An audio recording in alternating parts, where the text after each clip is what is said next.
Hi, everybody. Welcome to Concept 4.3, the definition, measurement, and functions of money. Yes, finally, the thing that everybody talks about when they say, oh, you're studying economics? Money, huh? We're actually going to talk about money. For the first time, we made it through I don't know, 9 weeks without talking about money. That's pretty impressive stuff, but it's finally here. What's money got to do with this economics thing? Anyway, let's get into it. So, why do we use money? Why? Well, your knee jerk reaction might be because we use it to buy things. That's how we buy things. And that's actually correct. But the economic terminology behind it, of course, we a little bit different. So, first, bartering systems happen before money. And this goes all the way back to the Indus Valley, where people would say, hey, I do this really well, you do that really well. Let's exchange in order to do this. But that relied on something called a coincidence of wants. A coincidence of wants means I have to want what you have, and you have to want what I have. So let's say you're, I don't know, a knitter. You knit things and you make a bunch of knit hats, right? You go down to the grocery store and you need some food, right? Because people got to eat, but all you got are knit hats. So you go there and you say, hey, I got these beautiful knit hats. I would love to have this food. And they say, okay, it's getting a little cold outside. We and they make the exchange, and they all get knit hats, and you go home with your food. You eat your food as you're wont to do, and then about a week later, you need to get more food. So you get another box full of knit hats together, and you walk down to the grocery, and you say, hey, I'm hungry again. I love this food for these knit hats. And they're like, sorry, we already have a knit hat from you from last week. So it might have worked for that previous exchange, but it's no longer working because they don't want what you have. You have what they want, or they have what you want, but they don't want what you have. And when that breaks down, the exchange breaks down. In addition, some goods cannot be split, right? I can't trade in a half of a cow or a quarter of a cow for you know clothing or a nice hat, for example. I can't split up my chickens because by the very nature of cutting them up, I have destroyed the thing that I own. So this bartering system is not a great way to make exchange and to satisfy all of your needs and wants. In steps money. Money is the solution to the problem of the coincidence of wants. If you don't have that written down, you should. Money is the solution to the problem of the coincidence of wants. I just take my knit hats out to the corner and I sell them to anybody who wants a knit hat. I get money. I don't have to want exactly what they have. I get money. And then I take that money and I can go and buy whatever I want, which apparently are cigarettes. We'll talk about that in a second. So, what is money? It's anything that is generally accepted in payment for goods and services. Anything. It doesn't actually have to look a certain way or have certain colors or have certain signatures on it. Money is anything that is generally accepted for the exchange of goods and services. There are two types of money. First is commodity money. Commodity money has intrinsic value to it. We used to have this with, gold coins, for example, or copper coins. They have intrinsic value. They're universally accepted because I can melt this thing down and it still has value, it has intrinsic value. That's why I believe in it, right? And take a bunch of gold coins, melt them down, have a gold bar, and it's still worth something. Commodity money. Then you also have something called fiat money. And fiat money, there's no intrinsic value at all. It's a token, it's a piece of paper, it's just like monopoly money, except that it's universally accepted. Over time, we started with commodity money, but as people use or believe in money over time, we moved to fiat money where no longer we have to wait or depend on the value of gold or copper to sustain the value of our money, right? So that's tokens and paper. That's fiat money, and that's what most nations, all nations use. In prison, for example, when I spent a decade there, jokes, I didn't go. But in prison, I hear that you can use cigarettes as a currency exchange. It's a commodity money, right? So you say, hey, I would like your pudding. Chocolate pudding is my favorite, and I, already ate mine at dinner. I would like that. And they're like, great, I'll give you this pudding. How many cigarettes do you have? And you can exchange cigarettes for pudding, or cigarettes for fruit juice, or cigarettes for acts of violence. I don't know. Prison's hard. But it's considered commodity money because it has intrinsic value to it. People are like, ooh, I'd love to have a cigarette. And so they consume it. There are so many snapshots that you could steal from this video and get me fired, but I stand by it because I think it's a good example of what commodity versus fiat money is. All right, anyways, moving on. Money has three basic functions. Function number one is it's a medium of exchange. That's what we've been talking about so far. You can buy goods and services with money. And that's really important. Probably the most important thing that money does for us. It provides this function for us to satisfy our needs and wants without having to create or produce exactly what other people need and want. No coincidence of wants there. The second thing is it has a unit of account. What's this mean? It means that I can measure the value of all goods and services. Let's say I walked in tomorrow with a brand new leather jacket. I mean, just slick. And I walk into a classroom, you guys are like, wow, Mr. Lean, what a leather jacket. Where'd you get it? How much you pay for that thing? I'm like, guys, I paid $8 for this leather jacket. What immediately does that communicate to you?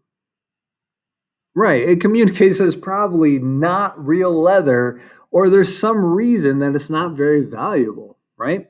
Money denotes value of something. It's a unit of account. Now, if I walked in with that leather jacket and I said, guys, I spent $4,000 on this jacket, well, that says something a little bit different. And now when I look at a menu for, I don't know, steaks and burgers, I can see the most expensive steak and I expect a certain level of value for that steak, right? Because it's the most expensive versus the chicken fingers, which are the cheapest, right? So it's a unit of accounts, allows us to understand the intrinsic value of the goods and services that we're buying. And really, it's set up by supply and demand. But it has to be a medium of exchange, a unit of account. You can say, hey, that's worth $200, or that's worth $500, or that's probably worth $1 million. And it all communicates something to the other people. If instead I said, hey, that's worth 500 bananas, or that's worth 34 cigarettes, that doesn't communicate the same value to people. I don't know what cow versus chicken means. Made these slides a long time ago. I have no idea what that means. I should delete it. Anyways, a store of value is the final thing that it needs to have, right? This allows you to store or save money to build up purchasing power so you can buy something in the future. So money also needs to be able to be stored, which means like bananas are out. I can use bananas as a medium of exchange, sure. 1 banana, 2 banana. I can use it as a unit of account. That leather jacket is worth 4,000 bananas. If everybody knew what that meant, it's money. But I can't use it as a store of value because if I save up my bananas, they will all rot in like 6 hours, right? Bananas are the worst. So there you have it. Those are the three main functions of money. A quick example, there's a legend of the Yap Island disc. We don't know if this is true, but the idea goes like this. We do know that these discs exist. We don't know about the story, but they have these discs that are about 800 to 1,000 pounds each. They're carved out, and these discs are their currency, and they use them to purchase value and to purchase spouses, right? So there's a story that in order to get these discs, they had to canoe out to this island, and so this man canoed out to this island to buy this property, carved out this disc, put it on his canoe, was rowing back, got hit by a storm, and lost his disc in the bottom of the sea. Yikes, right? He goes back to the thing. He goes up to the landowner and says, hey, I know I was going to buy this, but I can't. I lost my disc at the bottom of the sea. But because he was a trustworthy person, the landowner says, you know what? I know that disc is there at the bottom of the sea. I trust you. And so I now own that disc where it stands at the bottom of the sea. And then that person can then take that idea of the disc at the bottom of the sea and use it to buy something else and say, hey, I have this disc. I own it. It's at the bottom of the sea, but you trust me. And so I'm going to use this. And now that sounds wild, right? Who uses money like that? Our money isn't even at the bottom of the sea. It never existed to begin with. We use poof money all the time. Think about it. Every time you go to the bank or you look at your bank account, that is a lie. They don't have your money. They take your money, they lend it out to somebody else. That person gets that money, they buy something, and it feels like real money, right? When they pay for that thing that they just bought, they pay for that car company gets real money. And they take that money and they put it in the bank. Now, if you're tracking with me, you have money in the bank, and somebody else has that exact same money in another bank. And then that bank is going to lend it out and it's going to create more poof money, and that money is going to end up in another bank. In fact, about 90% of all of our money doesn't exist. It's poof money. It's a cylinder at the bottom of the lake. Let's move on. So, what backs up our money? Speaking of, you probably could have guessed it. Nothing. Money is a myth, but it's a myth we all believe in, and so it works. We put guarantees on it, right? We put dead presidents on our money.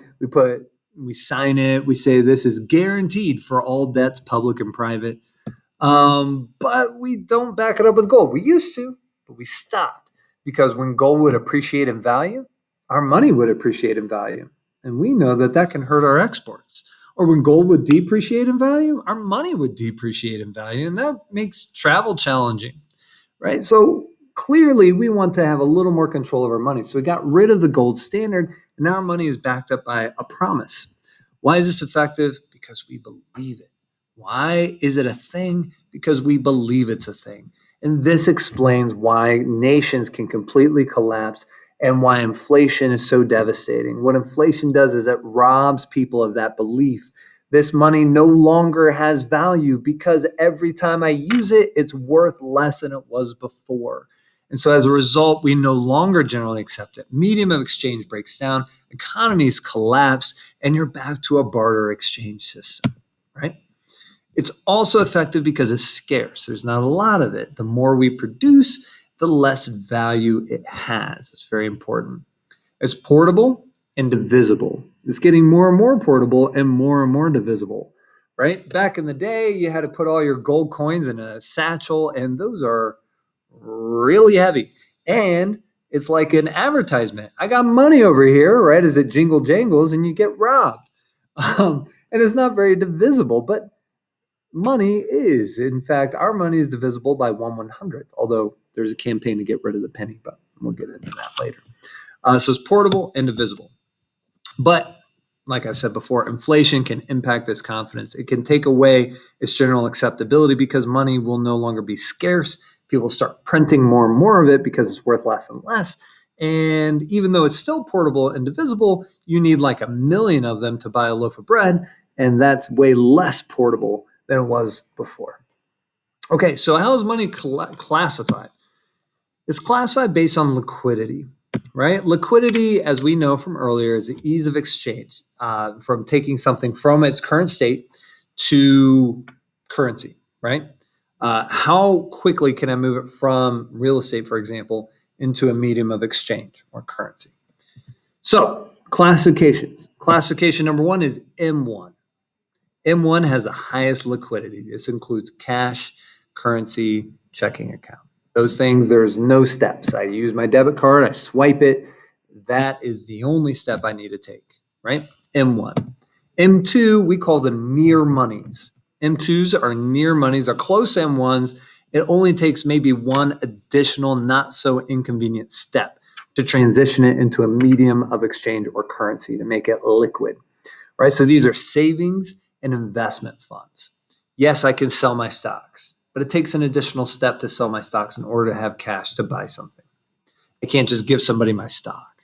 And yes, I can take money out of savings, but it takes an additional step to transfer money from savings into a checking account so I can then spend it, right? I can't just give somebody a portion of my savings. It's not how it works. There's an additional step. So M1, M2, there's also M3, M4, M5, but we don't need to know that, so we're not going to talk about it. But the higher the number gets, the less liquid it becomes. Okay, that's it for money. Now that we know what money is, we can start talking about how we manipulate it to impact the economy, sometimes for good, oftentimes for bad. All right, hopefully that was enjoyable for you. I'll talk to you real soon.